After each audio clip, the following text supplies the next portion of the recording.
Hello everyone, we are Mark and Elaine. We're married, we're from the northeast of England. We have been podcasting for 5 years about TV and film, and this is an occasional series where we look back at TV shows that we loved from our youth and we encourage the other person to watch it and comment on it. And we have been doing this for 5 years now, Mark, and finally, you've got me to watch Saved by the Bell.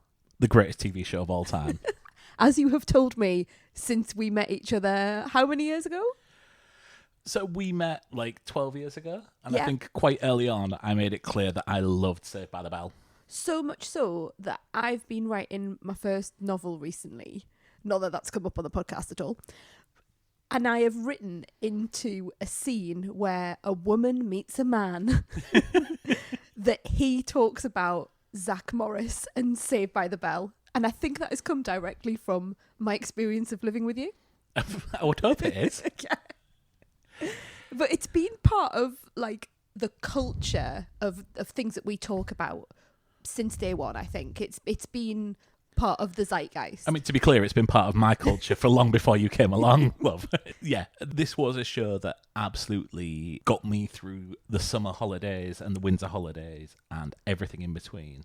And when would this have been? Was this sort of like early teens for you or mid-teen? What set the scene for when you're watching it? The TV show ran from 1989 to 1993, I think, the initial run of it. But I don't think it was necessarily on here straight away. I like to think it was probably early 90s that I started watching this. Are you saying on here meaning the UK because it was an American show? In the UK, right. yeah. It was on every summer on Channel 4. Like, you watched Wackaday, you watched Timmy Mallet did his thing. You turned off, you turned over because like it went into like This Morning with Anne and Nick or the original like Good Morning Britain. Yeah, well, yeah. I mean, yeah. That so sort of, yeah. That happened. I'm about to say Pebble Mill because I'm on that age. Well, I mean, that's what it would have been. That's what it would have been. And so you turn over Channel 4 and there was Saved by the Bell on. Mm-hmm. And it is 100% aspirational TV. This is rich kids living in California on the beach. Never actually see a beach for much of this, but like you like to think that they do go to the beach at times and go work at the beach. They were cool, they were good looking, they hung out with girls. The boys hung out with girls outside of school in a burger restaurant.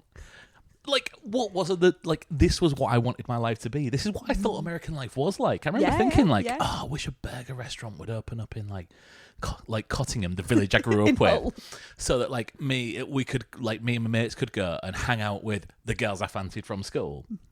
But we didn't realise, like, this is just completely, like, half the things that happen here don't happen in standard schools. But, yeah, it stuck around and, like, I think I carried on watching it. Probably watching it like when I was like in my teens and we got Sky and there was a TV channel called Trouble that was on. Yeah, I remember it, yeah. And you had Saved by the Bell on there like every day, which you could watch. And then after Saved by the Bell, there was shows by the same creator like California Dreams, which was Saved by the Bell, but they were in a band.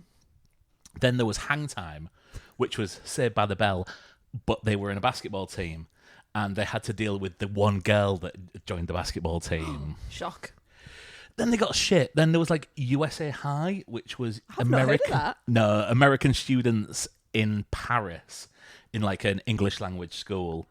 That was really shit. We can joke about like how this influenced me and stuff like that. But there's a lot of situations in life that are covered in these 80 episodes. And certainly being a child, you learn about like growing up through it, and okay, it's not the most hard hitting portrayal of being a teen, but I wanted to be Zach Morris. Was never that cool, was never that good looking, but I wanted to be Zach Morris. And now look at him and think, what a sociopath. Yes. But you know, I've got away from that now. So yeah, you don't know this at all, do you? No. So I mean, that's a bit of a lie. I suppose I know of Zach Morris.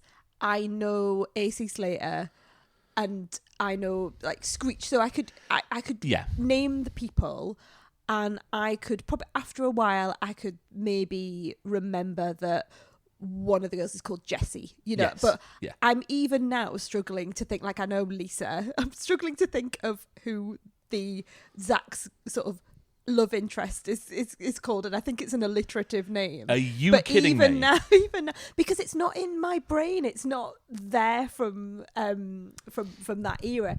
But I must have seen some of it to have remembered what you're talking about, which is this high school, the burger place, like the burger bar, the burger Max. joint.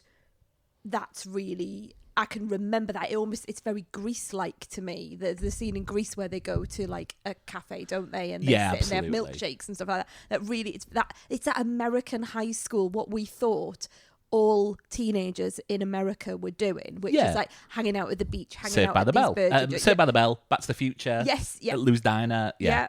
All of those things.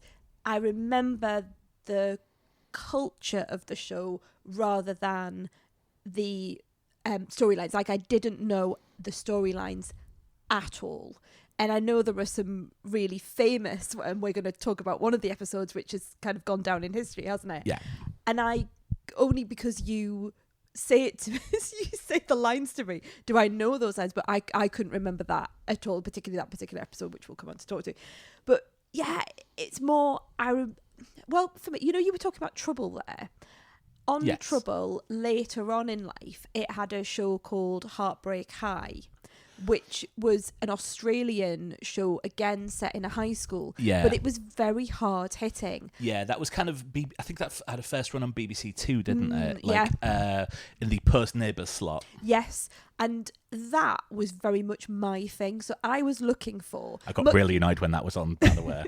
I would sit through Sweet Valley High, but like it was, I didn't want anything gritty and realistic. And that, I think, is the difference. So when I was looking for, like, I was reading like horror books, like Point Horror.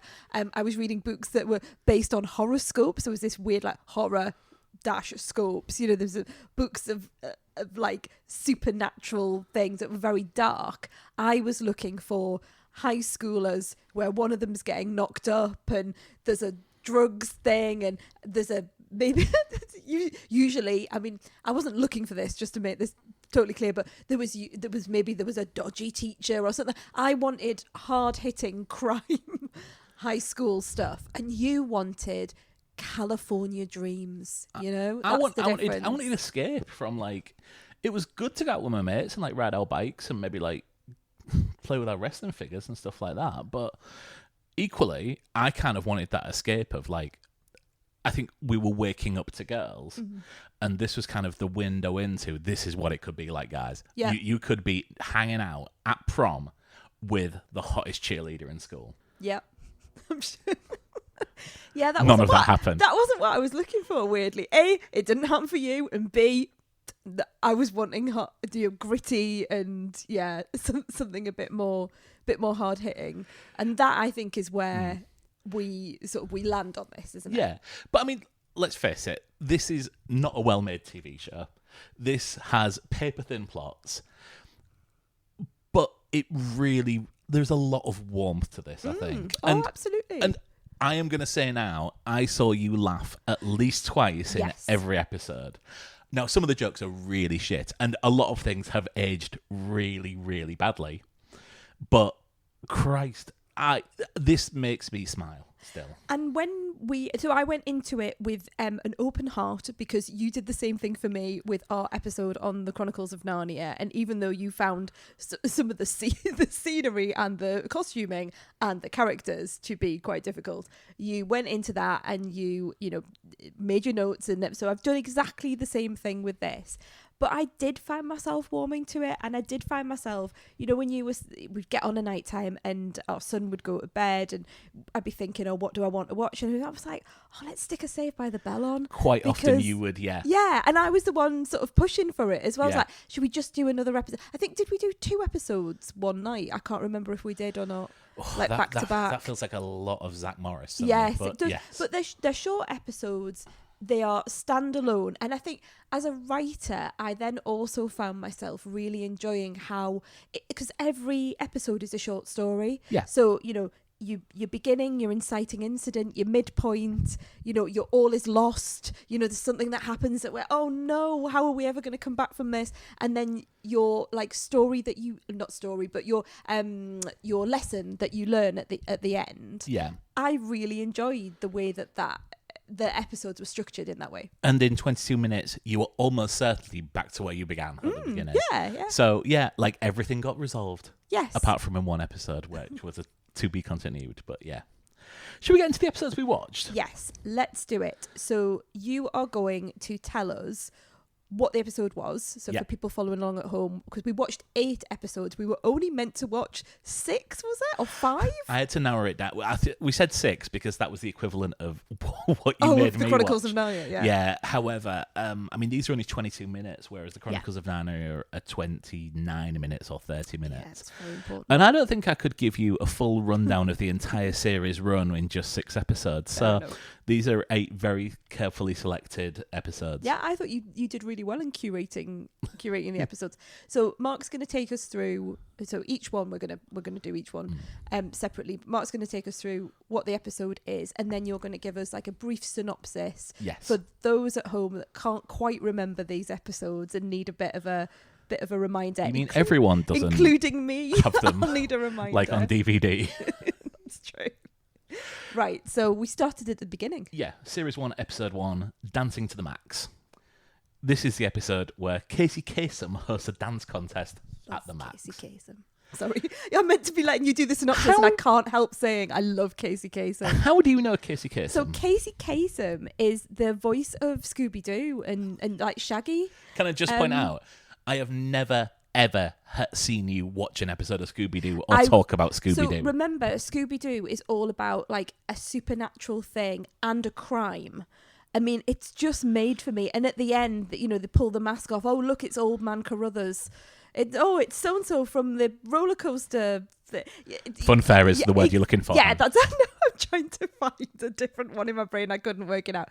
But so you have it's plotted. I'm going to go into Scooby-Doo now. But it's plotted with a cast of characters that includes, I'm absolutely sure, an autistic woman, which must have said a lot to me in my youth, that I really, really got into that. And then there's crime, and there's work out what it is, and there's usually a ghost or some kind of figure. So yeah, that's why I really love Scooby-Doo. And I know Casey Kasem is the voice of Shaggy. I liked a lot of cartoons growing up, and if we carry on this series, you'll be watching a lot of them. I couldn't tell you half the people who did the voices. I'm really surprised that you were so excited to see Casey Kasem. There's also, so this is so random, right? In the film that you're gonna have to help me out because I haven't looked it up, but there's a film that it's Vanilla Sky. It came to me. Okay. So Tom Cruise did this film called Vanilla Sky in the early 2000s. The soundtrack to that film, it wasn't a well thought of film, but I loved it. The soundtrack to that film sort of appears throughout the film as well. So he's in a car and he's putting a CD on, and he actually mentions some of the people who are on the soundtrack. So he goes, oh, do you fancy listening to this? Do you fancy listening to that? And there's a song on that soundtrack which I've listened to since that day that film came out, that the lyrics of the song say, we listened though to Casey Kasem's radio show, and that lives in my head for free. I hear that line every single day of my life. It just plays in my head, so it has all of these memories for me. Because Casey Kasem is the Bruno Brooks stroke Mark Goodyear stroke, I don't know, is it Wes Butters? Does he do? I think that might have been 2002. Did Sam and Mark do it for a little bit? I think they did, yeah. I don't know who... Is there a chart now? Is there a chart show? I don't think there is, I think it's... I don't know why I'm even bothering to say it. I think it's... I mean, I don't think I've listened to Radio 1 for a very long time. No. Anyway. Casey Kasem. Yeah, he did the top 40 in the US. And obviously it's a national thing as well. So he's a big star. And he apparently runs dance contests affiliated with the school, because he comes in and speaks to Mr. Belding and wants a banner, but doesn't hold it at the school. He holds it at an independent business. Yeah, the burger place. Which, as pointed out on the Go Bayside podcast, and if you have any love for Saved by the Bell, please listen to the Go Bayside podcast. I was listening to that when we first got together. You were, I remember that. And I remember coming to visit you and having to stop walking down your street because I was bent over laughing that much. It is April Richardson, who's an American stand-up comedian who each week goes and reviews the next episode with either a friend or someone from like the American stand-up comedy scene. It's your dream. It's hilarious. I listened to it, forgot all about it. A few years later, you remember like, oh, I remember you listened to this, checked it. April Richardson was, I don't know if she still is, married to Martin Rossiter. Oh, of Gene. Yes. One of the greatest bands of my youth. Greatest bands. I still listen to them now. Still randomly comes on my Spotify. We could be kings. Fighting fit. Dancing to the Max isn't a great episode of Saved by the Bell. But it's an introductory. Oh, Yes. Do you think, was it a pilot? Do you know whether it was piloted or did they just record them all at once? Oh, you're going to make me go into the history of this show, aren't you? No, I'm not. Not if you don't want to. But yeah, go on. This is a follow-up to a previous TV show, which is called Good Morning, Miss Bliss. And it's got half the characters in. I think it's got Zach, Screech, Mr. Belding, Lisa is in it, but none of the other characters. It's not set in California. It's set like in the Midwest. And it's more like a view on the teacher side of things. So Miss Bliss is the teacher of these children, and it's played by Hayley Mills. Okay, so we're going to go into our 1990s bands, aren't we? So Hayley Mills, known in this house as being the mum of Crispin Mills. From Cooler Shaker. From Cooler Shaker, yeah. So we've got Gene, Cooler Shaker. We're really getting into the 90s now. Oh, see if we can. This is great. See if we can get Ash by the end of it. Yeah, so I don't think that necessarily worked, and I've never seen an episode of it. Like, I think they're available online, and I started watching it. Like, this isn't my Saved by the Bell, so I stopped. But yeah, it was. I think it just became something better. Like, it came into. They didn't need to be about a teacher; they wanted it to be about the kids. So they set it in a cooler place. They introduced cooler kids in there, I think, and yeah. So I think. So whether it's an actual pilot or not, I don't know. Because it didn't feel like one. It felt like it was, this is the start. Yes, we're introducing you to the characters, but it's not massively introductory in terms of I am Zach, I am Jessie, I am Lee. It really just throw you in. Can I pull out a bit of lore? There is actually an episode that in the running order appears before this, where Slater moves to Bayside. Ah, right. But for some reason, and I don't know why, it's probably online, it wasn't used, and it's used later, like 3 seasons in, and it starts with Zach saying, "I'll never forget the summer Slater moved to Bayside." They all look massively young, and it's really, really quite off-putting how young they all look, but yeah. There must have been a line either in this episode or later on where Slater talks about like moving to the school, like the best thing he ever did. I mean, you're going to know this line. The best thing he ever did was move here, or this is the longest school I've ever stayed at, or something like that. That's definitely a line in the last episode we saw. That's it. And that gave me the clue that he had been, I almost like thought, oh, he's like a military kid and he's moved. Yeah. So I didn't need that episode that you're talking about. It was interesting. If you want to stop this now, we can watch the episode where his dad is going to be redeployed and he thinks he's going to have to leave all his friends. So I think 8 episodes is enough. Let's just use this as an opportunity to quickly go through the characters. So you got Zach, the cool preppy kid, massive sociopath, the youngest kid to ever have a mobile phone. Yes. Also, and I don't think you saw this in any of the episodes we watched, in canon has the power to stop time. No, because he breaks the fourth wall a lot. Breaks the fourth wall, yeah. But does he go? Oh, he does time out, doesn't he? I'm doing the thing. You do with know the it. hands. He does time out. Yeah. But I don't think we saw that in the episodes that you chose. Okay. Oh yes, he does have the ability to stop time. I think he can actually make phone calls to people external to around him when he does this. Wow. So Slater, who is the most cut 15-year-old you have ever seen. He's not 50. He is. I'm going to come back to this. None of these people are teenagers. But they are. But when you look at him, it's like that. I mean, he has I think he has like a ballet dancer's body, and he does do quite a few twirls, doesn't he? He does, has yeah. a very athletic, but like bendy and flexible, Yeah. and it's amazing to watch when he's moving. You got Screech, who is the stereotypical geek of the group. The actor Dustin Diamond was younger than the rest, and I think that definitely showed us, certainly early on, because he looks 4 years so younger than much everyone younger, else. yeah. To the point where I asked you in this first episode, is Screech like in a different year group, and why are they hanging around with him? But he's not. He's in their classes. He's working with them. She'll become valedictorian at one point. Spoilers. Is it valedictorian? Yeah. I thought I'd got that wrong. Yeah. Kelly Kapowski, the person who you apparently can't remember. Alliterative, 2 Ks. The birth of the whole generation of teenage boys looking and saying, God, I like girls now. It's like, she is the, like, when I was 12, she was my perfect woman. Great. Yeah. She's very pretty. Yes. Jessie, who's a clever feminist who cares about the environment. And looks about 30. I need to tell you something about Jessie, okay, right.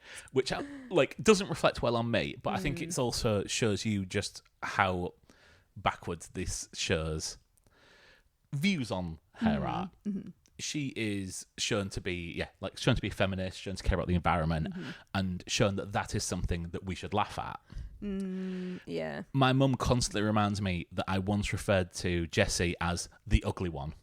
Right. Okay. I mean, not something I'm particularly proud of. No, you were very 12. young. Yes. And you probably would be, and it's the show that's doing it, isn't it? Rather than, Yeah. And then Lisa, the rich girl, loves shopping, the one who never dates. Yes, I have a lot to say about the way that the storylines are divvied up. I think, yes. And the characters. I feel there are some... I feel the reasons why Lisa is not involved in love storylines with other people is incredibly racist. Yeah, massively. Yeah. And the fact that she, when we were watching these episodes, and I appreciate we've only watched 8, but she doesn't seem to have anything other than she loves shopping, and she's always organising something in a committee and fighting off Screech. Yeah, fighting off Screech, but she never has any love interest of her own. She doesn't seem to have any sexuality of her own. Absolutely. Which is just bizarre, where all the others are like, horny and, trying to get with this person, get with that person. Yeah. She is portrayed as basically asexual and doesn't seem to have any dreams of her own. And also she's just friends with the boys. Like, it's always sort of like when she's nudging, Slater, blah, blah.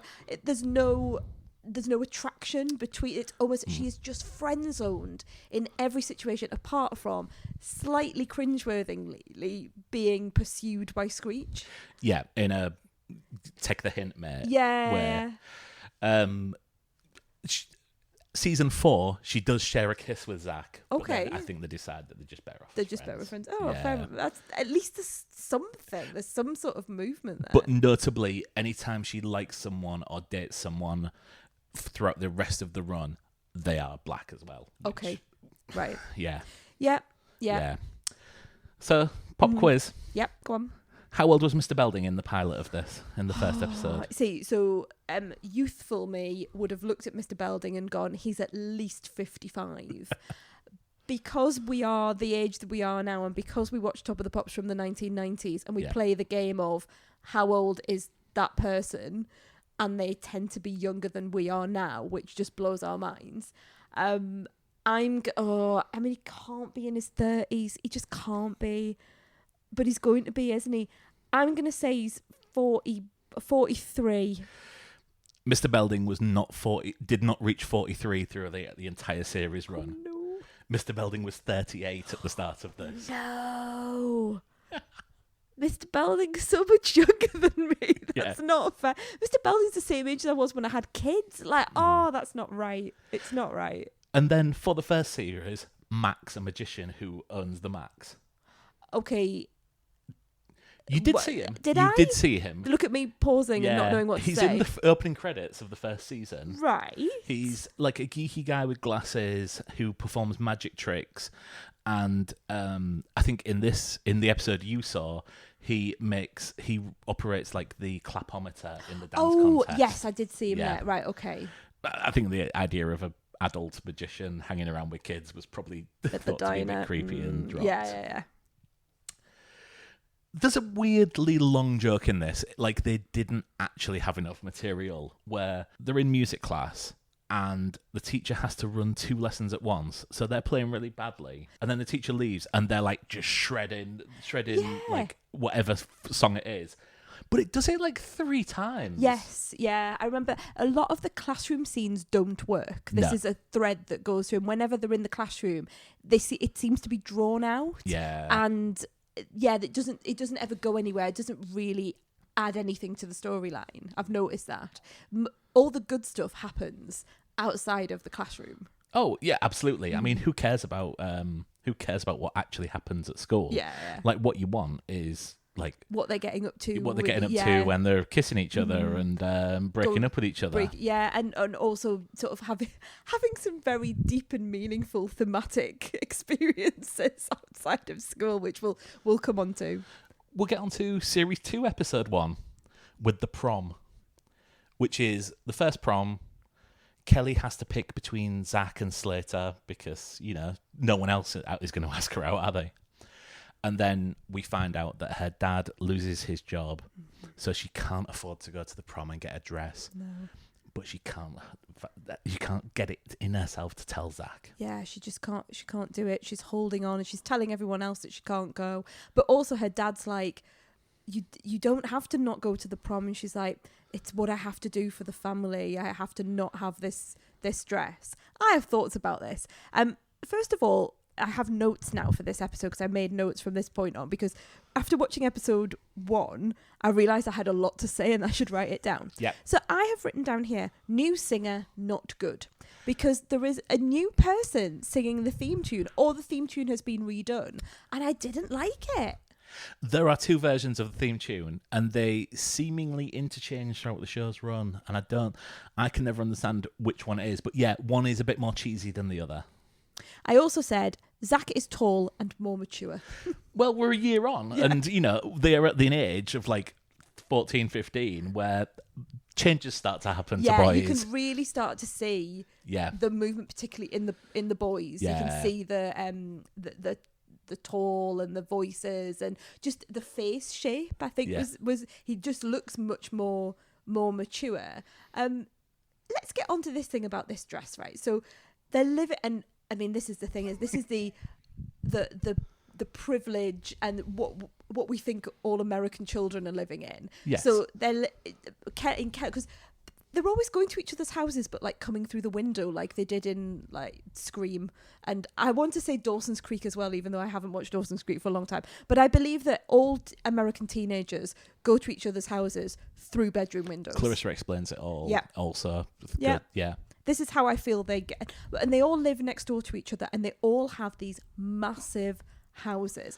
Kelly's bedroom, I nearly said I said him there, and then I got scared. Kelly's bedroom is bigger than I think the living room and kitchen I lived in one of the houses I lived in as a child. I think Kelly's bedroom is bigger than our bedroom. Oh, I'm thinking about that. Yes, probably it definitely is. One of the spare rooms. And one of the spare rooms. At least one. Yeah. It's huge. Yes. It's full of stuff. Yeah. There's just stuff everywhere. I mean, that's more on you hating clutter. Yeah. But you know what I mean? It's beautifully furnished. There's furniture, and soft carpet and big windows and curtains, and it is. They're very rich, these people. And yet her dad's saying that they've got financial difficulties. Her dad, who, might I add, is an arms dealer. Right. There is a joke about how all the war stopped, so, I'm out of a job. Yes, I remember that now. That's a joke you wouldn't make now, isn't it? You wouldn't make that joke now. But he can't find... I mean, a prom dress... This is my other thing. I'm like, as a 44-year-old woman, I'm now thinking of the economics. You could get a second-hand one. You could borrow one off a mate. Like, surely someone's got a dress you could wear to the prom. Go to Ross's Dress for Less. Exactly. Which is a shop I only know because it's around Las Vegas when we go there. Just, you could, surely there, like, when we, even at the university now, I work at university, when we have a room that students can go to if they need, like, interview wear or things like that. There's so many schemes, and I'm talking, like, surely there must be something. It just didn't make sense to me that she suddenly couldn't go to the prom because she didn't have a dress to wear. Yeah, it's very much of itself. I have to have this perfect dress to be able to go to the prom. Also, what sort of dad would, like, say, yeah, exactly. Oh yeah, no, because he'd already given her the money to go Yes. to it, and then she says, "No, have it back." It's like, Yeah. you would find a way to let your daughter go to the prom. You are the adult. Yes. You are the parent. Yes. That's a child. Yes. And yes, you can say thank you very much for that, and that's really mature of you. But it's you are not here to solve my problems. Yes. Like, I have very strong thoughts about this. But she does have 6 brothers and sisters. Yes, well, there is that. And, of course, all works out well because Zach, you keep calling him a sociopath, but I think he deals with this issue really well. Yeah. You expect him to kick off, don't you? You expect him to say, oh my God, I'm so excited about it, because he's been so excited about the prom and everything happening with the prom, and it's a big, big deal. And obviously we know, again, from American culture, like, proms are a really big thing. But he straight away is just like, okay, I'm disappointed, yeah, it's that. And then he creates a scenario to allow them both to go to the prom and to have a dance. And I don't know why you call him a sociopath. Okay, right. So this is probably on the selection of episodes that we have seen. Imagine watching, if we did an X-Files rewatch, and all the episodes were like the law, Black Oil and Bee Stings episodes. Rather than the silly ones. Yes. Yeah. And we were talking about ones. Monsters of the Week, and I don't know what you're talking about. Mm-hmm. At least 6 times a season, Zach would have a scam which would involve getting money despite him being one of the richest people to ever live. Mm-hmm. And he would rip off everyone in the school, and he would not realise that he's hurting anyone than himself, to get himself. You seem to have picked episodes where he really shines a positive light on Zach. Because I think it's, you were looking for the interaction between the characters, and he cares for his friends. He cares for his friends, and he really cares for Kelly. They end up getting married. Spoiler alert. I think you've seen that episode. Have I? You've seen, before we went to Las Vegas for the first time, we watched their wedding in Las Vegas. I do not remember that. I've wiped that from my memory. Wow.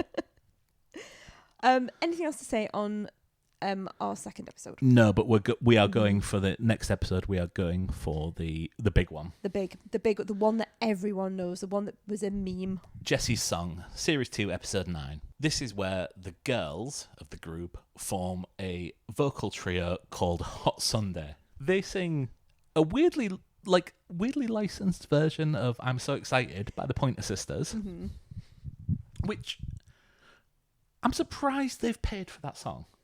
But anyway. I mean, it comes back to support the episode.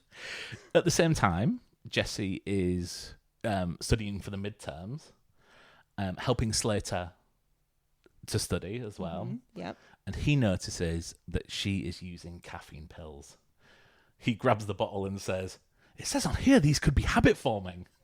Which is what every 15-year-old would say to their friend. It's a phrase that is just on the tip of your tongue, isn't it, when you're a teenager?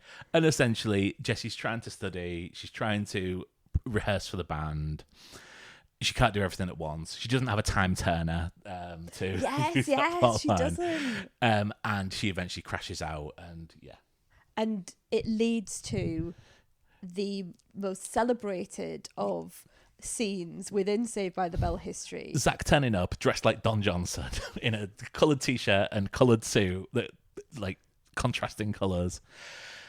Coming to pick her up, she's asleep. I just need to let me take one of these. I've got to take my pills. Because Slater's tried to say to her, look, I think she's using drugs. And Zach's earlier is like, of course not Jessie. No. Jesus, you are using drugs? And I can sing, there's never enough time. I'm so excited. I'm so excited. I'm so scared.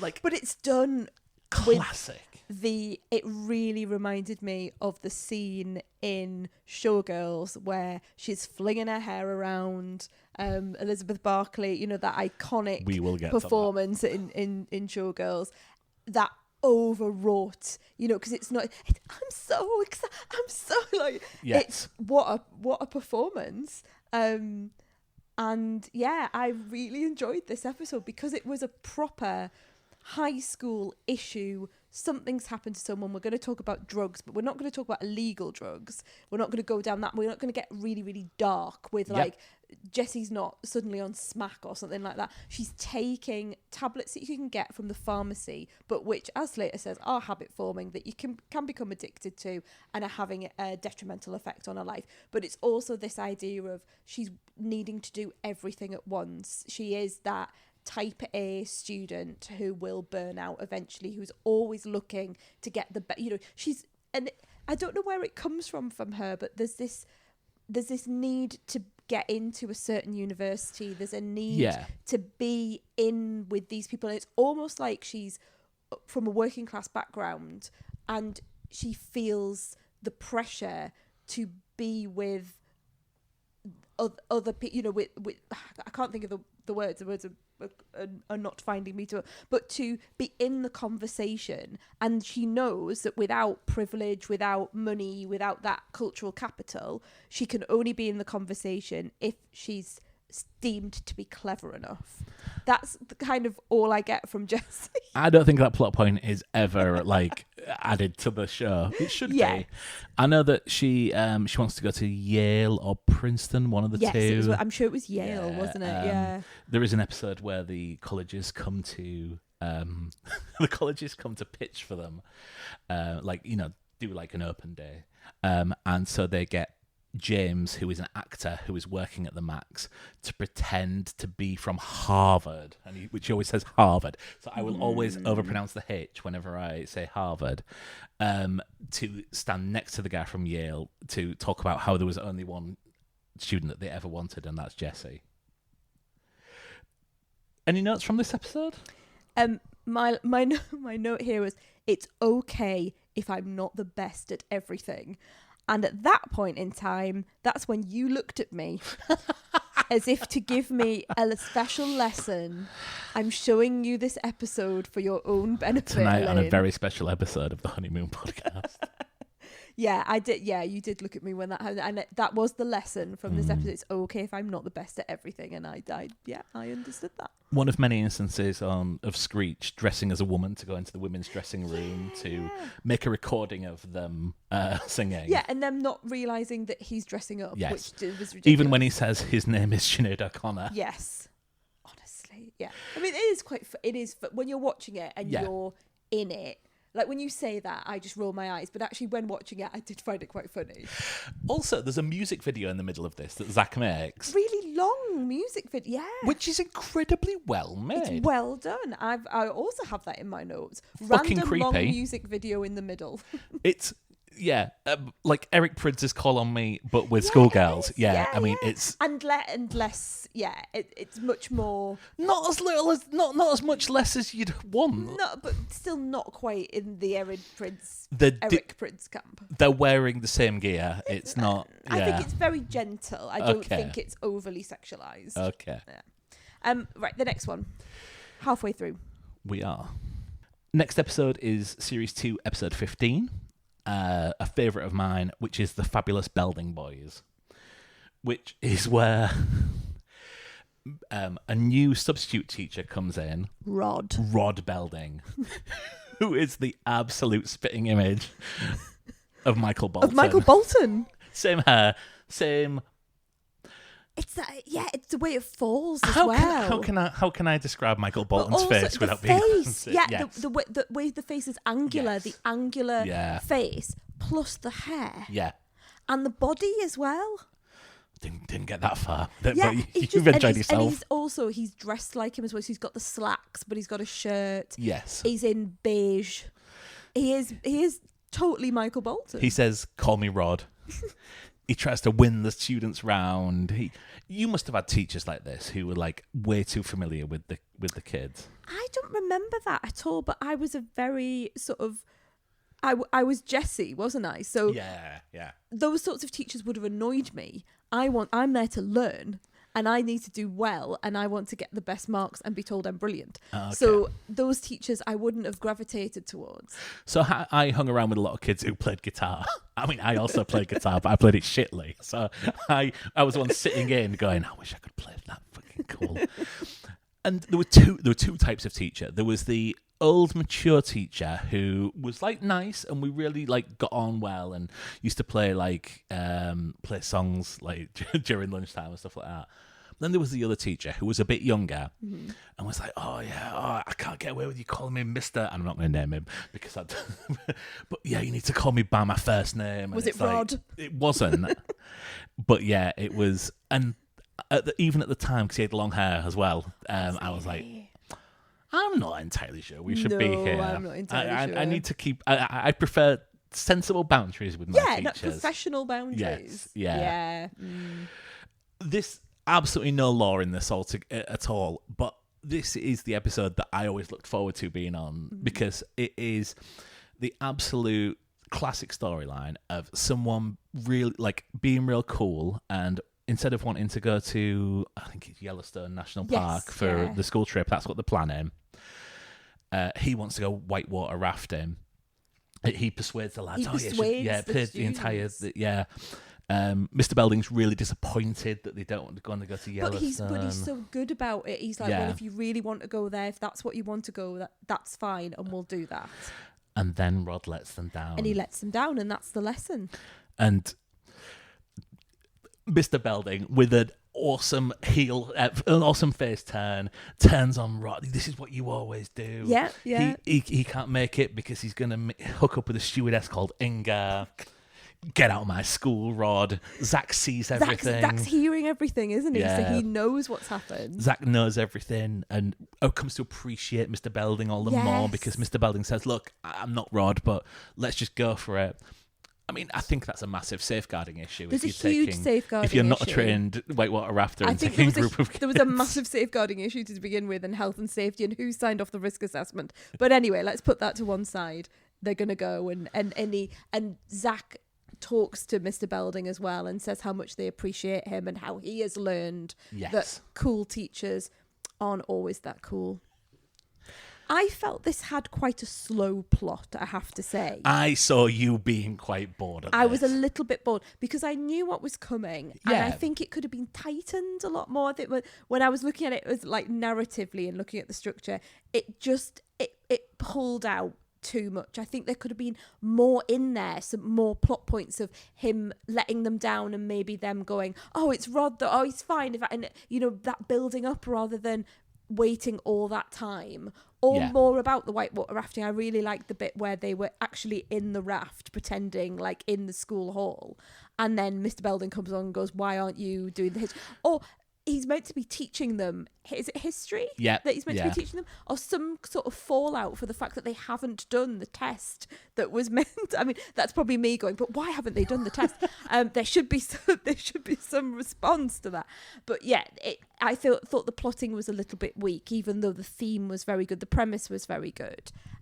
This was the episode where, and I was thinking, shall I come back to this? But actually, I'm going to put it in. But there is a lot of fat phobia in the episodes that you have shown me. And so in the last one, I was like, oh, like fat phobic, fat jokes in this episode.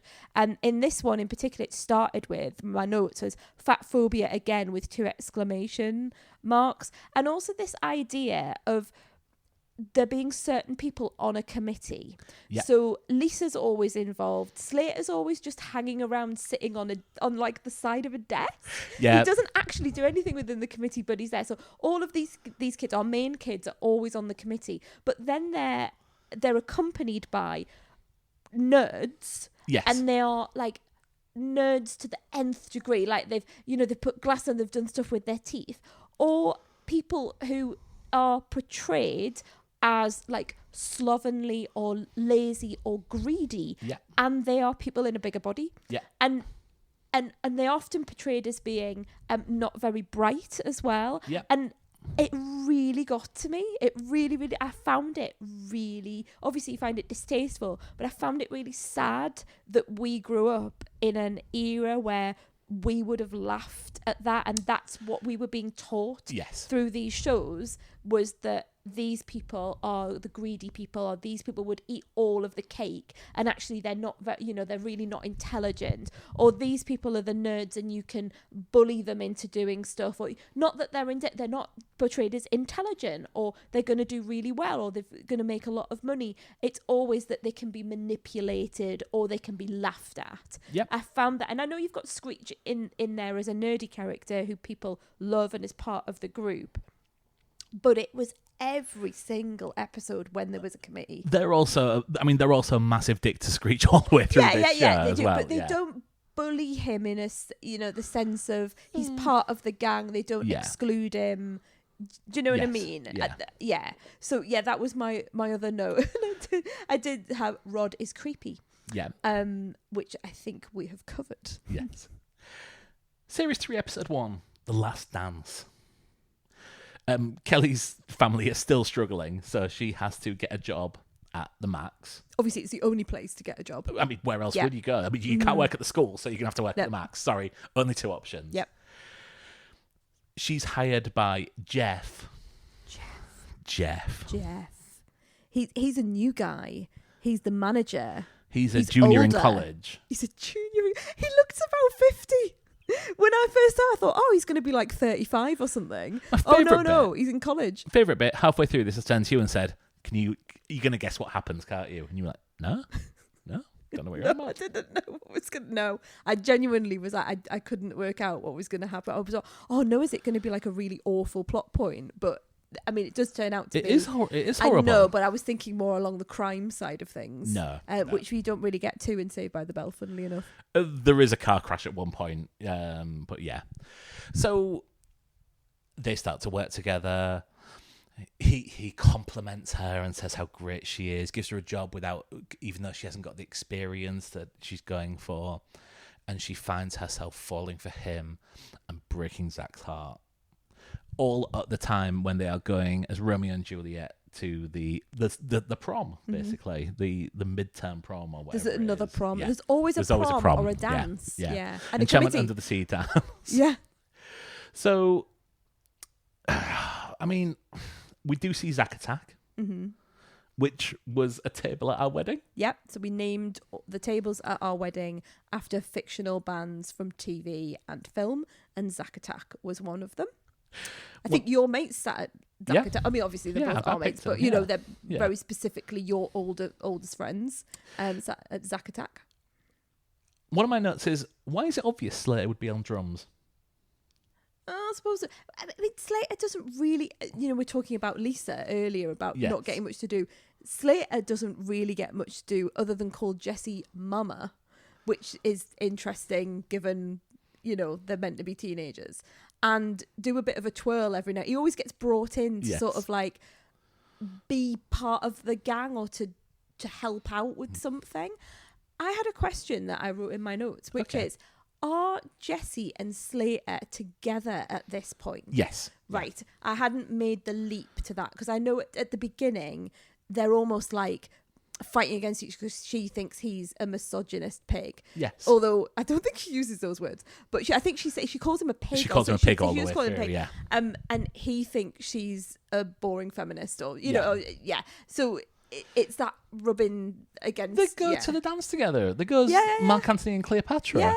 Yeah. And then whilst Zach and Kelly are breaking up because she calls him Jeff and explains that she's just so confused by these feelings. Yes. They have one last dance. I mean, Zach takes it incredibly well. Again, when you're saying, he's a sociopath, this is kind of leads me down the path of maybe you're right, because he takes it so well as a teenager that's been dumped because his girlfriend's cheated on him. Like, that is... No teenager would react in that way. Looking back now, I think I have been ultra nice at breakups because of the influence of Zach Morris in these episodes. And I'm not even joking about that. You're not even joking, are no, you? No. I'm always like, if it's right for you, it's right for us and things like that. Yeah. Yeah, no. Because he even has the dance with her, and he like comforts her in her confusion when she's kissed Jeff in the diner. Yeah, whilst Jessie and Slater sing "How Am I Supposed to Live Without You," which another licensed song. Well, I felt very disappointed in Kelly because Zach's been nothing but good to her, and I think she'll come to regret that choice of Jeff in due course. Well, yes. I mean, so this is a weird season because you kind of go in alternate episodes where the gang are in school, and then in the next episode, the gang will be working at a beach house, which is shot on location on the beach, with Leah Remini as the boss's daughter, who occasionally becomes the boss, the boss herself. Really, really weirdly placed because it's all shot on location, so it looks completely different. Okay. And then you go back to the school where Zach and Kelly are dealing with the aftermath of the breakup and stuff like that. It's very bizarre, but I think it's just down to how they were filmed and stuff like that. There was never, like I said, they put the pilot in halfway through season 3, so. Our next episode, season 3, episode 9, Fake IDs.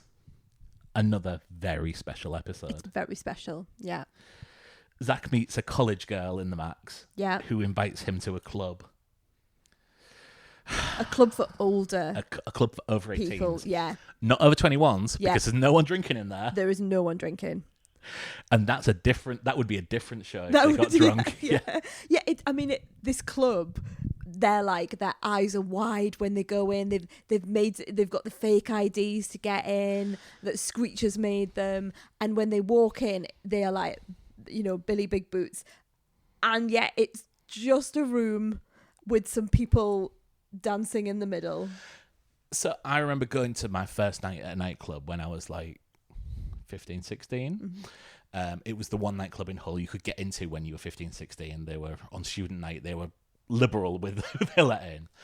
And when I walked in, even though this was like a rock club, I was absolutely sure that this would be what it looked like. Mm-hmm. And it wasn't. Nope. It was grotty. There was a pool table where the ball defied the laws of physics due to the amount of cigarette stains and burns and rips on the... It is quite boring, though, this club. I think they could have done a bit more to make it look a bit more like it's meant to be like, oh my goodness, we've got into this club and look at it. And it just looks like any other set from, it just looks like the school. I mean, the school hall actually looks more exciting than this room. Anyway, they go to the... It probably is the school hall. It probably is the school hall. But you're totally right. You're totally right. But it's just small and dingy and nothing much to it. And they go in and guess who's there? It's Jeff. Jeff dancing and kissing a different girl. Someone else. So there's a weird subplot in this where they make fake IDs. Screech comes with them with a fake beard and is chased around by a rocker chick called Reggie in a very Gareth from The Office plot line. Yeah. They see her. They're trying to hide it the next day. They tell the girls get fake IDs.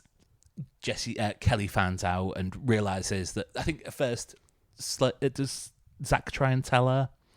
And she's like, no, why are you so jealous, you prick? Yeah. Probably didn't say you prick. Probably didn't, not on Saved by the Bell. But when he says, oh no, I can't be here on Saturday night, she bullies Screech into making her a fake ID. She comes along, she sees him, she dumps him. Yeah. Zach's there in like a shot. He definitely shouldn't be the one who told her in the first place. Oh, yeah. I mean, I think the girls should have said... Maybe the girls should have come along, seen what was happening with Jeff, and the girls should have said to Kelly, this is what we've seen. But yeah, he shouldn't have necessarily taken it. But I mean, she's never going to accept it from him anyway. No. But yeah, I get it that it's part of the storyline. Zach, of course, is having this sort of... you can't even call it an affair or anything because nothing actually happens with this woman. No. And when they meet, he says, "Hi, I'm Zach Morris," and she says, "Hi, I'm Daniel Gordon," because everyone introduces themselves with their surnames. The Russians do in the Americans. That's about as much, which is about the same time as I'm this. Daniel Gordon. I'm Zach Morris. Also, so there's that. There's this older woman that Zach is hanging out with. And the boys also then hang out at Zach's house. So we get to see Zach's bedroom, which again is absolutely massive and one of these like palatial houses. And Zach's mum comes in because again, you forget that they're not in their 30s. Yes. Zach's mum comes in and essentially says, "Are what are you getting up to in there? Young lads, and are you getting ready for bed?" And does she bring them in like some drinks or something, like some cocoa like that. or something? Yeah. That's what I feel that she's doing, and they all call her mom. So all three of them call Zach's mom, Yeah. and that's weird, isn't it? That's Absolutely. just bizarre. Yes. I mean, Zach's mum's probably like our age now, which again made me feel really weird. I did write in my notes, they're all 30, they don't need IDs because they just look so old. And also these notes are mad. Shamu the whale, there's a mention of Shamu the whale that made me think about all sorts of things. Very much of its time, isn't it? My notes are some of the cheesiest lines imaginable, including, "Hey, you're what's happening, baby." I wrote that down as well. Yeah. Yeah. And then to top it all off, his mum realizes where he's gone. Yes. Because he's done that classic thing of saying, "I'm going to stay with a friend." Yeah. And they've all gone to the club. And then the girl he's meant to be meeting, the old woman he's meant to be meeting, rings up his landline in his bedroom, and his mum picks up and speaks to her and realizes that he's going to be at the club. I'm not sure you should answer your son's phone. I totally agree with that. I mean, I'm not quite sure you should have like a landline in your bedroom. But I think it was his cell phone. do Yes. you? Yeah. I just sort of looked at it. It was so big. I just presumed it was a landline. But yeah, I thought there was some really interesting to see his mother and also to see the dynamics and to be reminded that they are not 18. Anyway, Bad Jeff. Penultimate episode. Season 4, episode 4, The New Girl. There were some changes to this show at this point. Where have the girls gone? What has happened to the women in this show? And you said you would wait to the podcast to tell me about it. So there's a new girl who's wearing a biker jacket. Yeah, and she's quite angry, and she does not hit it off with Zach. And that's the whole of the episode, is her not hitting it off with Zach, but then by the end realising that she might fancy him. So who is this girl and where are the others? Okay, so again, in this, they filmed an entire season with the classic 6, including the final episode, which we'll get to in a couple of minutes. And then there was an extra order of like 7 new episodes. However, Elizabeth Berkley and Tiffany Amber Thiessen had said, "I'm done. I don't want to do any more." So they had to rewrite and slot in some episodes with Tori in. So she becomes another character. And you used to get like a Tori episode, then a Kelly and Jessie episode, and then a Tori episode, and then... So it's kind of like they were in at the same school at the same time, but Kelly and Jessie were doing other things. Yeah. Which would be really weird given that they've hung out this group of... Is it how many of those? There's 6 of them? 6 of them, This group of 6 have hung out for all of these years. They're coming up to the end of school and suddenly they're now just not together during the day and not meeting each other at the locker or in the changing rooms. Yeah, very but there are times when like your friends are doing other things. Oh, I totally agree. Yeah. But yeah, it seemed very bizarre. It wasn't just like they saw them in the corridor. Oh, hi, I'll catch up with you later. They just weren't there. I thought you were going to tell me that they had gone on some sort of like school exchange or something like that, which I think would have been better, quite frankly. No. It was more subtle than that because they had the end of school, so they couldn't like they'd already filmed the final episode. So Tori comes in. she's put with Zach on a project where they need to sell an electric organizer, which was... Did you have one of them? No. Oh, I did. No. But I didn't have many phone numbers to put in there, so I used to put in like HMV's number, which I would never ring, but... What would you... Oh, I suppose you could ring them to check to see if the latest video was in. Yeah, see if they had a copy of WrestleMania 3 in that I could buy or something like that. Yeah, I used to like have to fight to work out like what numbers to put in my organizer. I was very late to technology. Like I didn't get a mobile phone until 1999. And I only got that because I was taking out a credit card for the first time. You got the phone with it. It was BT Cellnet. I got the same. I got the same BT Cellnet Philips phone. Yeah. Yes. But I didn't. I know I had. There were people that I hung out with. There were people that I went out with who had pagers, and they were very they were very into their tech, and I just wasn't. You see, my friend of the show who doesn't listen, Rich, didn't want a mobile phone, so we got him a pager so that we could because we all had phones, so we could text each other. And he didn't have anything, so he could just wander off. And he does do stuff like that. I've been on holiday with him. Who is now in his 40s, and he won't listen to this.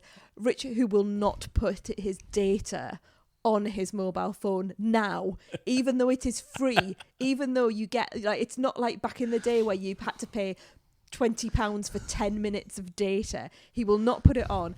And when you went to Las Vegas with him, which is not that long ago, he said to us in this very living room that he thought he wouldn't bother taking his mobile phone because what would he need it for? He'd just leave it at home. He wouldn't take it on holiday with him because why would you ever need to contact him through his mobile phone? But yeah, we got him a pager, and you had to ring up and speak to an actual human being and get them to type out the message that they got sent I remember to. it. Yeah, we used to do it all the time because we were in sixth form, and we used to go and ring up on the school landline to send a message to someone's... Like a payphone, was it? Yeah. So but they're very technologically advanced in Bayside, and they're also doing marketing studies by the looks of it, which is interesting. Yeah, but I mean, we did something like this where we had to invent a product, and probably younger than they are now, we made a Mr. Blobby drink. Okay, I mean, taking the IP of the time and... zeitgeist. And someone else did a Mr. Blobby bike, and we claimed that they were cheating off. And you're right, because we had to... I think this is in like some sort of home economics class. I don't think we got any credit for it or anything. I don't remember. Like, definitely didn't have a GCSE or an A-level attached to it. But we had to do this sort of like home ec class where we did like cooking and stuff. And one of the tasks that we had to do was design something that different to a tin that soup could come in. And we designed a carton. And everyone was like, yeah, that'll never pan out. And now when I go past those posh soups in the supermarket, I'm like, I designed that when I was about 14. Yep. Yeah. Oh. Those were the days. But yeah, I really liked... I think this is the one that I liked in terms of being in the classroom because it didn't take up very much time and it all worked out for the best because Tori's late, but she uses and her and Zach use the lateness to be part of the sketch that they do to sell the item, and they get an A, both of them. How did you get on? Great. Thanks to Zach. He really is something. It really is something. And then, of course, at the end of this, we get the Grease lesson, where if you want to impress someone, you need to change who you are and dress differently. Yeah, you've got to have your hair put up. Yeah. I mean, Lisa kind of almost like is acting as the Frenchie in this, because Lisa is there. Yes. Lisa, once again, getting nothing to do. The other two women have gone, and she's still got nothing to do. And she is still just the friend in the background, now being the friend to the new girl. I mean, she must have been fuming about this because this was the opportunity to really bring her to the fore. I'm annoyed on her behalf. But Tori is saying, it's confiding in her and saying, actually, I really quite like him. And she's like, well, look, you've got to sort of get rid of these old clothes, and she turns up in this very tight dress and the hair like a pineapple on the side of her head, but he doesn't treat her very well in this. I don't think. I think he just he's a prick. He's just sort of very dismissive of her, and even when she's trying to apologize, and even when she quite clearly is like saying with her eyes like, I really like you, can we not get... He just sort of almost like gives her the friend zone. Zach has literally dated every girl in California in the past 4 seasons though, so if he doesn't choose to have her, there'll be 14 other girls in the next episode that'll be throwing themselves at him. I'm not sure that's the right response. I'm not sure that's the right answer. They end up dating, and then do they? Yes, and then she disappears. Okay. Hopefully not through any sort of strange crime. No, because she's not there for the final episode. Yes. Graduation. Season 4, episode 26. Which was our final episode, the final episode that we watched. So Zach and Kelly are back. Mm-hmm. Zach's a credit short to graduate high school. But fortunately, there's a production of Swan Pond, and Big Pete has a fake injury. Is Swan Pond meant to be Swan Lake? Yes, of course it is. Yes. But for like intellectual for laughs. reasons. Yes. Oh, and for laughs as well. I think the copyright's probably expired on Swan Lake, but yeah. Okay. I think it's just funny, We'll not go if into it's that. Swan Pond. Okay, Swan Pond. And it's just like this production that they're putting again. Once again, there's a production. Once again, there's a committee. On the other side, the B plot, Jessie is expected to become valedictorian. Mm-hmm. We then found out that Screech is actually going to be valedictorian. I think just by like 1 point or something like Yeah, that, wasn't it? yeah, it was very close. Yeah. And he rejects it because it means more to Jessie than it would to him. Finally, something for Screech to do. Finally, some sort of character development and arc. Yes. And we actually get Lisa standing up for Screech because she knows what's happened because she just happens to be in the office organising the graduation because that's what she does. Mm-hmm. Jessie's a prick to Screech, going, "Oh, I can't believe you kissed him." Like, she gives him a peck on the cheek, and she lets slip that Screech. I mean, she doesn't really let. I think she does it on purpose. It's very clear. She was like, "Well, Screech has done this thing for you," and then Jessie gets to make a speech as valedictorian. No. Jessie. So Jessie gets to. This is where it all gets confusing because Jessie is called up to make the speech. Yes. Jessie then says that Screech is the one that should really be up there. Yes. He doesn't do a particularly good job, but that still doesn't explain why Zach Morris, who didn't even have enough credits to graduate, then makes his way up to stage. Because Screech calls on him to do it. Yeah, because he's the main character. I know. I don't think it should happen. It annoyed I totally me agree. because, like, oh come on, why is he always sent to stage? Finally, Screech gets to be like and that's his. This is a lot of me coming out, but he's the top person. He's made he's got all the points. He's A++. He's gonna go to a really good university and get his degree, and like he's earned that. Zach has been faffing about for years, and he then gets to be the star of and everyone surrounding him and all of that. But yeah, I understand that he is the star of the show, so it makes sense. But it did annoy me. I did have a note saying, why is there always a performance? There's in most of the episodes that you've shown me, there's been some form of performance. Because it's cheap gags and they always get a laugh. I mean, I don't think... And it's something to do with where all of them are on a stage, yeah. I don't think that anyone thinks that they all should have got A's for their performance in Swan Pond. Yeah. But that's how it happened anyway. And there was the thing about the geeks as well. So they were doing the same jokes about, the geeks and them not being involved or them being, not part of the cool gang. And it kind of, it was a bit of a just winding it up. And there's, I think the thing that is quite touching, I think, is the Belding and Zach. Belding says goodbye to everyone at the end, and Belding and Zach seem to have this. It's a sort of a professional teacher, not like Rod. Yeah. A professional teacher-student where Belding believes in all of his students and he sees them all as equals and he wants them to do well. Yeah, and there's actually a really touching scene where he says to Zach, "You've got a real something inside of you and I hope I'm there to see you when it happens." And it's a really, really touching like mentor and thing he's saying. Yeah. Mentor and apprentice scene. Yeah. It Saved by the Bell always knew how to hit the emotional the emotional heartstring in this. Yeah, and that was the end. Or was it? Oh, no. Please don't tell me you're going to ask me to watch some more stuff. We're not going to watch anything immediately on this, but there are spin-offs. Okay. There is Saved by the Bell, a new class. And is that like a new set of students? So still in Bayside. Yeah. Still with Mr. Belding. Okay. But a whole new facsimiles of the gang. So Yeah. you get the geek, you get the jock, you get the smooth one. Really? Yeah. Okay. So they didn't even try to sort of mix it up. Interesting, there's about 4 seasons of this, and they never, ever keep like a cast for more than 2 seasons. Oh, that's interesting. So there's always like 4 or 5 that change at least. So it might even be a full thing. Okay. Screech comes back halfway through as Mr. Belding's assistant. Okay. Yeah. There is actually there's some really interesting actors who appear in this, like for 1 episode and stuff like, for like 1 season. Do you ever watch Chuck? No. Pointless thing then. Yeah. Chuck's sister, I think, appeared in this, and for 1 season. That is giving me a little bit of, even though I love it, and I'm not having to go at it, but it's giving me Grease 2.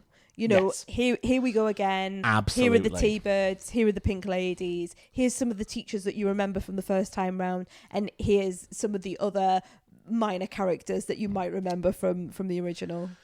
And Saved by the Bell and New Class carried on like the Saturday morning TV of it. Better than that, and one of the best TV shows of all time, not really, is Saved by the Bell, The College Years, which was a prime time spin-off. So Tuesday nights on NBC, we get Zach, Screech, and Slater going to college, sharing a dorm room. How are they in the same college as each other? And Screech, who's valedictorian. It's just how it happened. Well, It's just how it happened. So there is, I think the answer is there's a plot point halfway through where Zach is actually incredibly intelligent and finishes top of the SATs. Right. So he is actually incredibly intelligent, just hasn't been harbouring it to the best of his thing. Does Slater getting on a scholarship or Yeah, something? wrestling scholarship probably. There we go. Almost Yeah, certainly. that makes sense. Yeah.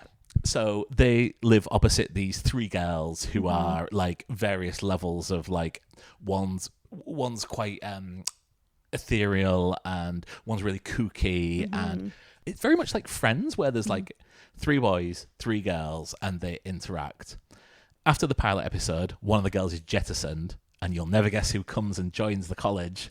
Is it the one with the Tory from the no? Why would they bring back Tori? I don't know. You're asking me the question. I'm giving you the first thing I can think of. Let me put it this way: it's Kelly Kapowski. Oh, right, okay. So See, when you say you don't know you know what's going to happen next, don't you? And I go no. That's totally true. I can't imagine it. It's actually a pretty good Okay. show. It's actually quite entertaining. Has her dad got some more funds now? Has he stopped being an arms dealer? And don't think that was ever addressed. okay, and she's in this college as well. Yeah, It's she's very, in this very college. yeah. Just so happens to stop in the room opposite because Uh-huh. they've got a bunk, like a dorm of 3, and then a dorm of 3 for girls, and like they share this like common space, which is kind of like like a kitchenette and things like that. And then they've got a former American footballer who is like the senior person in the dorms. Yes. So like the like older the person who yeah, right, got you. who's like looking after them. Yeah. It's actually quite good. Me and Neil used to watch this like on an evening on Nickelodeon, and we were like, you did. this is actually miles better than it should have been. Take me through what happened, because at the start of this you said that you would talk about what happened to the actors after, and that'll be our final step into Saved by the Bell for Because now. This has gone way too long. Yeah, we've just looked at the podcast recorder, and I've just given Mark a look. So yeah, what happened to the people who were in this show? Let's start with the saddest one first, because Dustin Diamond, I don't think he had a very good experience on this show. He was 2 years younger than all the other cast.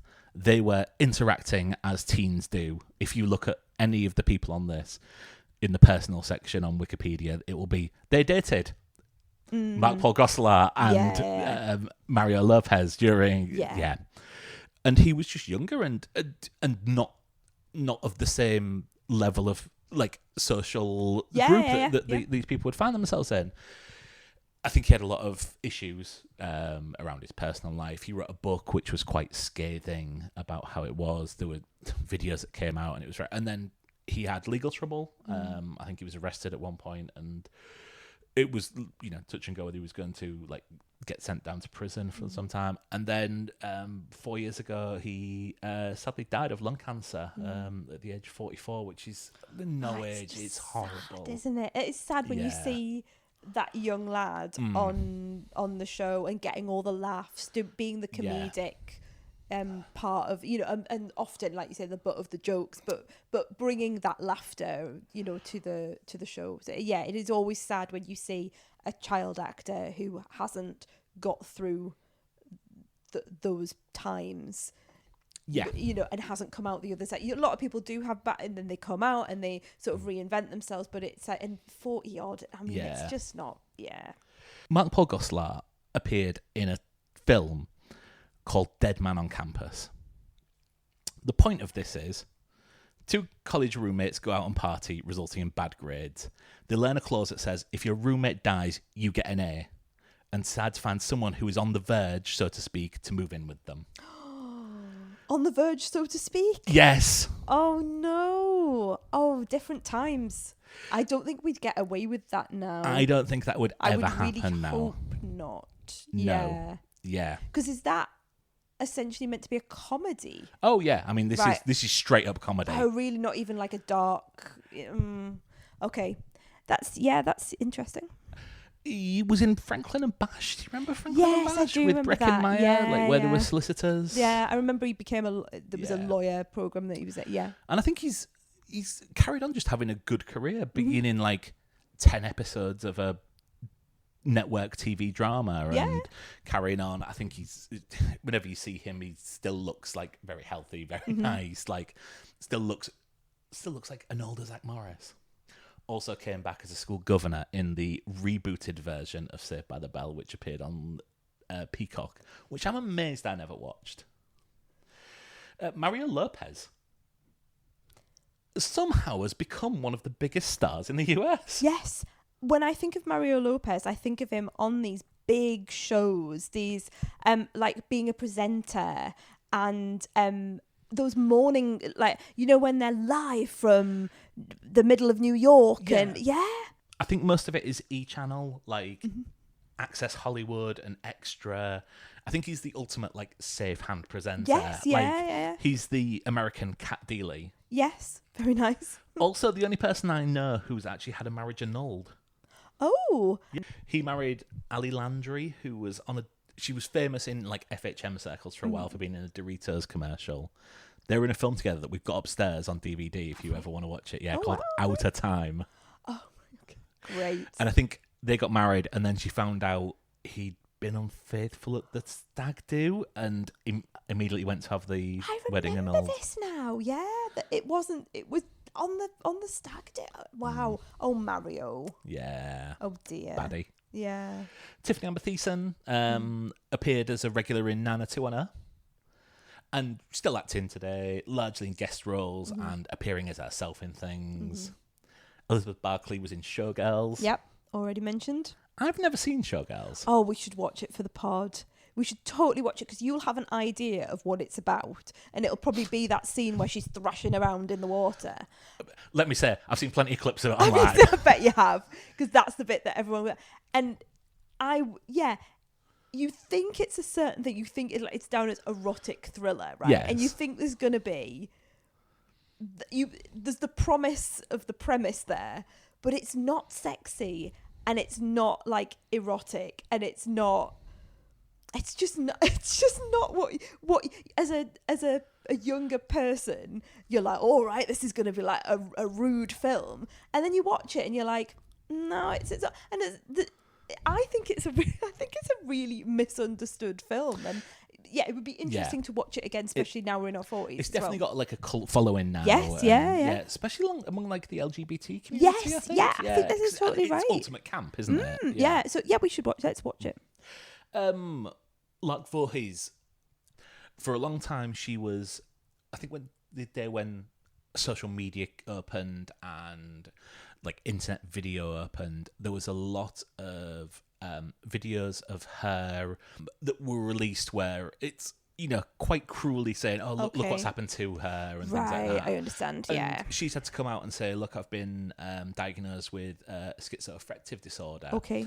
I think she's doing well. She also, I think she came out and she was quite disappointed she wasn't invited back to the reboot. Yes, I But saw she that. did. I think later she was she appeared in a few episodes and stuff like that. So, yeah, I mean, it's She's had a difficult health. Yeah. it can't be good like being that famous that early either. Yeah. Like it won't be good for many people's mental health. No, And I I think agree. that's shown that. I mean, how many times do we see this in kids' TV shows? But and I think it's interesting that apart from Dustin Diamond, the men of the show seem to have done well, yes, and the women have had maybe their careers haven't taken off, or they've tried to do something and they've been Yeah. ridiculed for them.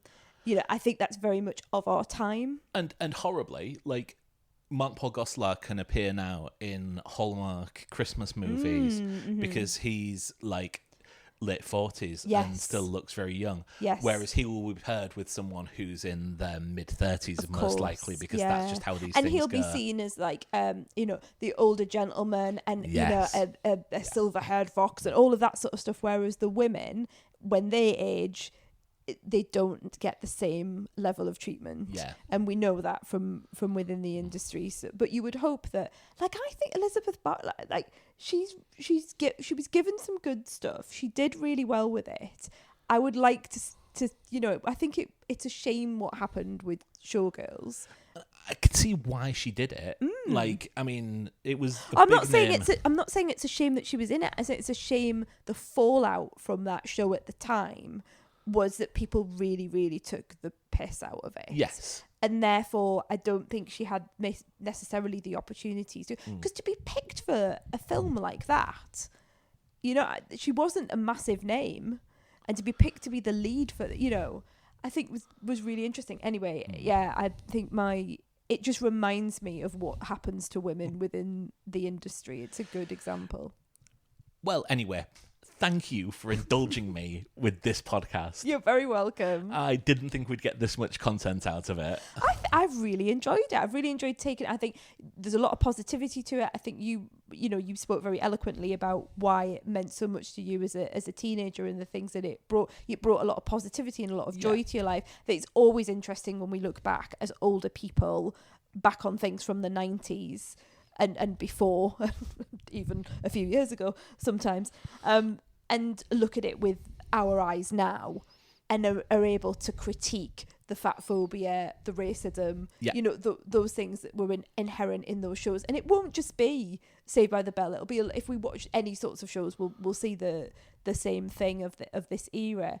But what I like is that we can have those conversations. What the podcast's always been about is that we can talk about the nostalgia, that we can talk about the joy that we get from these programs, and even me who does not like comedy, the fact that I laugh, but we can also look at the different sides and what happened to people afterwards. I've really, really enjoyed the fact that we've been able to do that full circle. So yeah, thanks for helping me watch 8 episodes of Saved by the Bell. I feel I know this program so much better now. You don't know it well enough until you've seen every episode at least twice. I think I'll be all right on that front. It hasn't made me necessarily want to go and watch anyway. I feel like because we've done it where we've taken snapshots through time and then we've got to the last bit, I feel like I've watched all of them. Surely there can't be any more committees or proms that they can put on. There's many more proms, there's many more committees we can watch. Anyway, I gave you a look about an hour ago going, ooh, we're going really, really long with Yes. this one. But yeah, thanks very much for introducing me to Saved by the Bell. I'm looking forward to coming back on this occasional series. What will we cover next?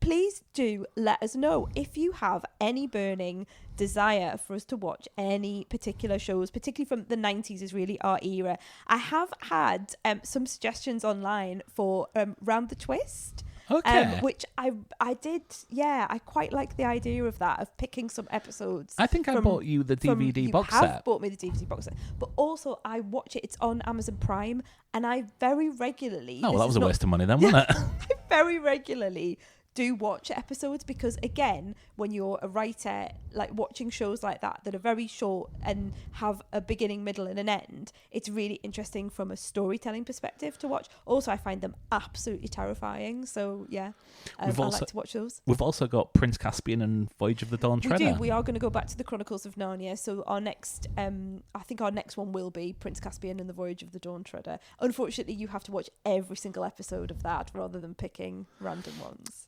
And Prince Caspian, a book so dense that it's put down to two 30-minute episodes of a TV show. I know. Yes. Well, we'll come to that, and we'll talk about that when we get there. But yeah, Round the Twist has been a brilliant suggestion from one of our listeners. If you have any other suggestions, please do drop us a line. You can find us on the socials. I'm at Elaine G Wright on Instagram. Mark, you are? I am Mark_Greg on Instagram, and you can also email us at hello@thehoneymoonperiod.com. Thanks very much for listening. Let us know what you think. Do you have the same nostalgic memories of Saved by the Bell? And would you like us to watch Showgirls? If there's more than one person who says yes, please watch Showgirls, we might actually get around to watching it. Thanks very much. See you next time.